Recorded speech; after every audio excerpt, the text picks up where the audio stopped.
Hello, ladies and gentlemen, and welcome back to When Nostalgia Hits, a series of videos where I replay games from my childhood. And this time we have a Sega Mega Drive game to get to know. This is Arcus Odyssey, developed by Wolf Team and published by Renovation in 1991. This is I think it's a spin-off of the Arcus series of role-playing games that were quite a thing in Japan. They were released mainly on, I think, PC 88 and PC 98. And this is the game of the series that is the white fly, the black sheep, you could call it. It's not your typical JRPG.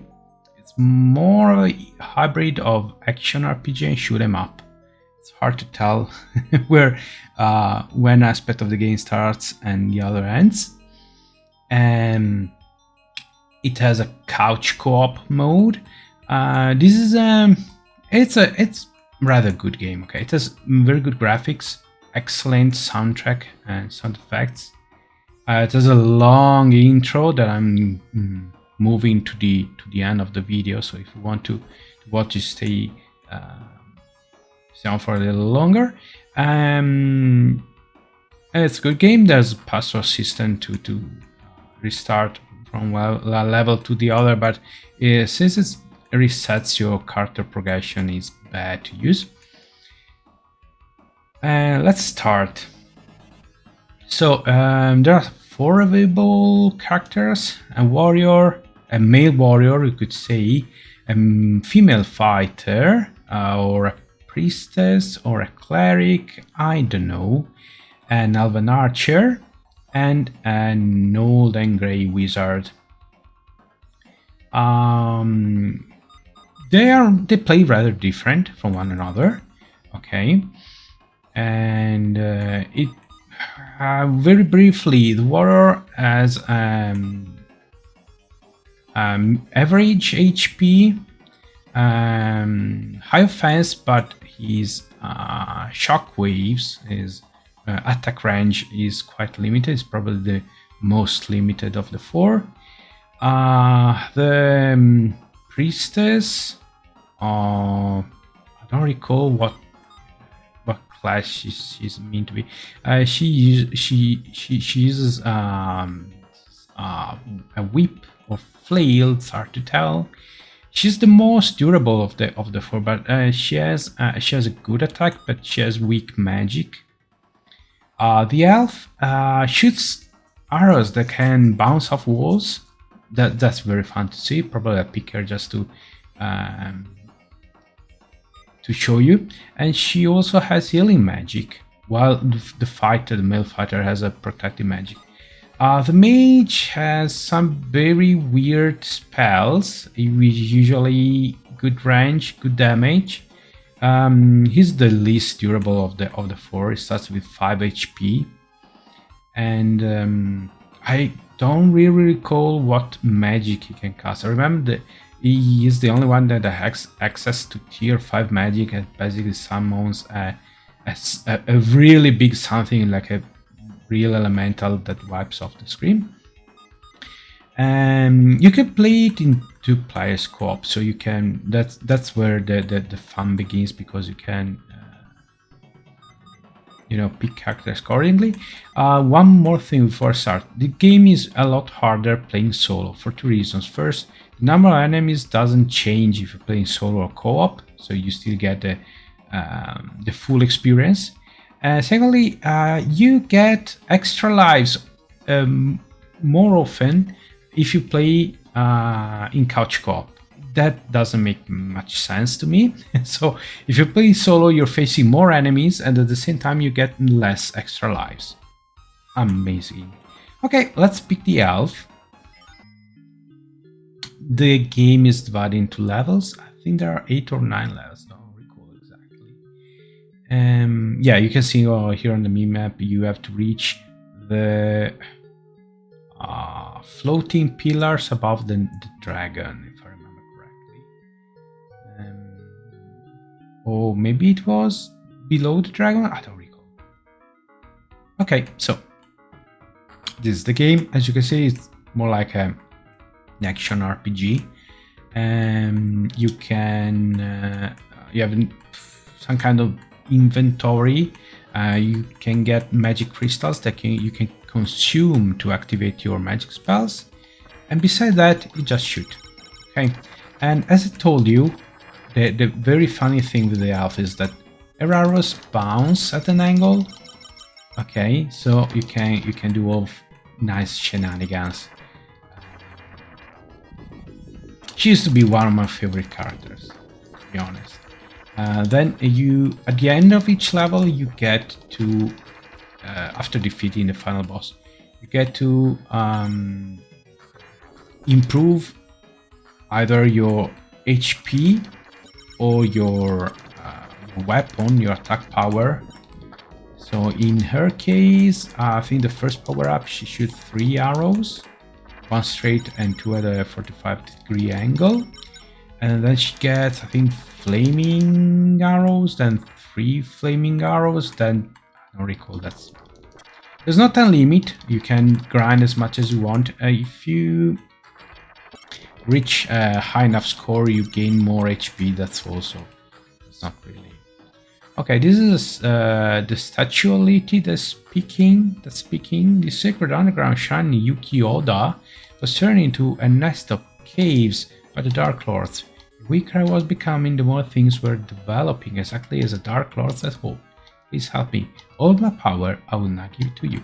And all our power is 2 magical crystals. So you consume these crystals to activate your spells. So if you consume 1, the Elven Archer can cast healing spells. I think a few of them, 2 or 3 of them.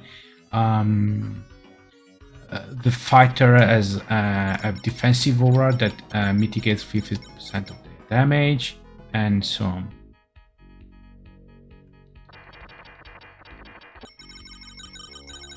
Okay, this is another part of the first level. Okay, this is where playing the elf is so much fun.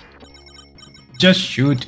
So it has rather strong action RPG elements. Okay, that's for sure.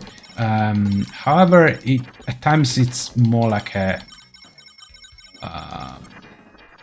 multi-scrolling shoot 'em up. Oh, there's an NPC. Okay, that I got hit. I escaped the prison that faces the waterfall. Some of my friends are still in the prison. I have a thing to ask from you. Please help my friends. If you want to find the prison, you can take the road that begins on the other side of the waterfalls. But be very careful. You can see the waterfalls, but not necessarily the exit from the place. If you're in trouble, you have to look carefully. The road will open in front of you. Okay, so I give you some hints, but also you can, by holding down the attack button, block and parry. Okay.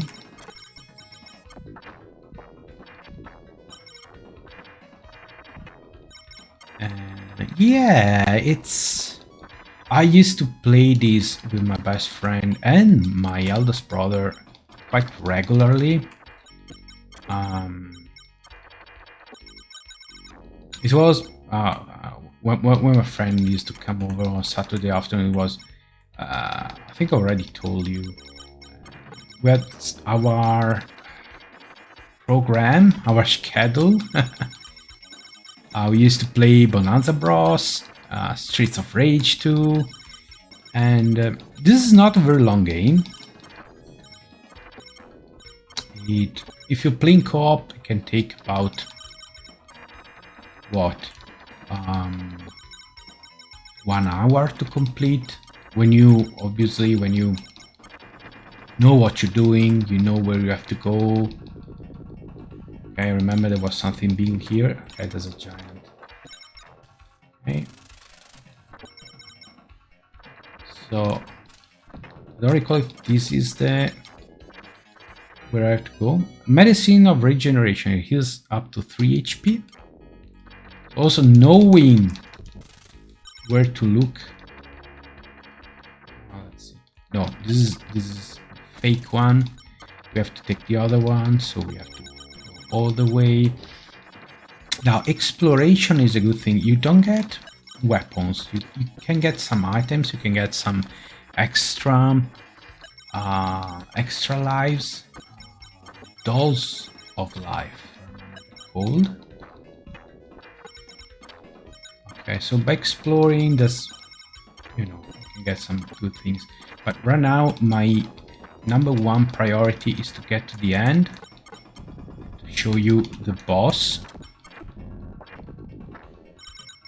Some levels are more enjoyable than others, I have to be honest.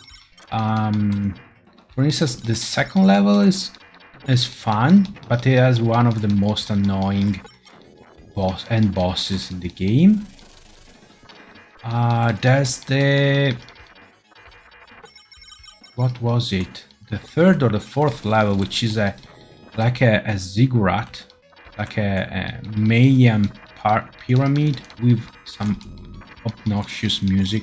I mean, the music itself is good, it's just gloomy and loomy. There it is. And this is the first boss fight, okay? So there's that guy that shoots. I'd like you to check the graphic for a moment. Now, keep in mind that this is not obviously using a CRT. I'm just applying some filters and so on, but it's rather good, and music is good too. So in this case, all you have to do is to find the right angle to just shoot the guy. Okay.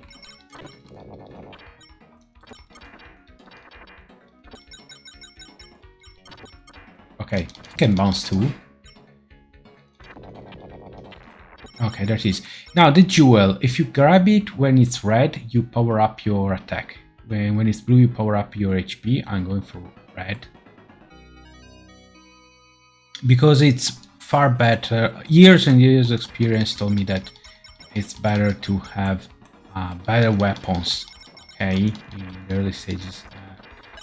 Especially if you're the fighter, because with every level up, your range and damage increases, and since it's, otherwise it's garbage. Okay, as you can see now, she's shooting flaming arrows. Okay, next power up it's 3 normal arrows, then you get 3 flaming arrows. And also before I leave, let me show you. I use the... Yes, as you can see, I have 15 uses. Okay, which is with... Yeah, it's this case she shoots these globes of light. Okay, the third, I remember the third or the fourth level, she shoots arrows in the air and like globes of light come raining down. It's very choreographic. I think you can use it 3 or 4 times. Okay, this is a password, blah blah blah.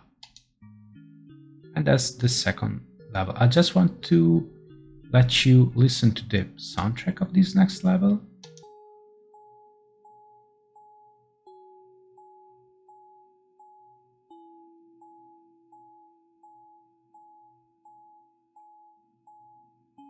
Yeah, it's one of my favorites.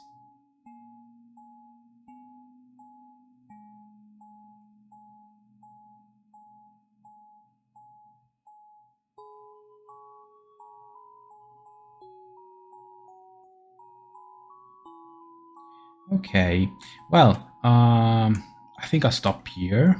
Okay, yeah, I'm considering doing a full playthrough of this game, but I'm really out of hand.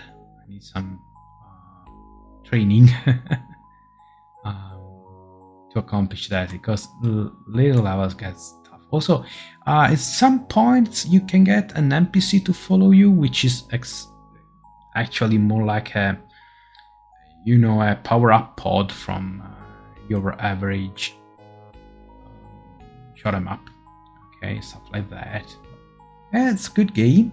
It was released in the US. There was also a Super Nintendo version called Arcus Spirits.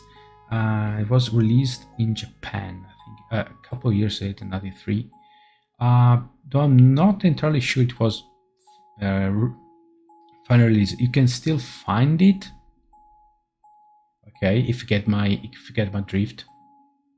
I don't recall if it was officially. It was surely never released outside of Japan. Maybe in Japan, but that's enough. Arcus Odyssey.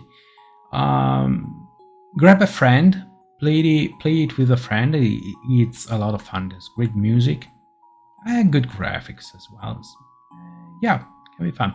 So I'm going to leave you. I'm going to leave you with the opening sequence, and I'll see you next time. Take care and goodbye.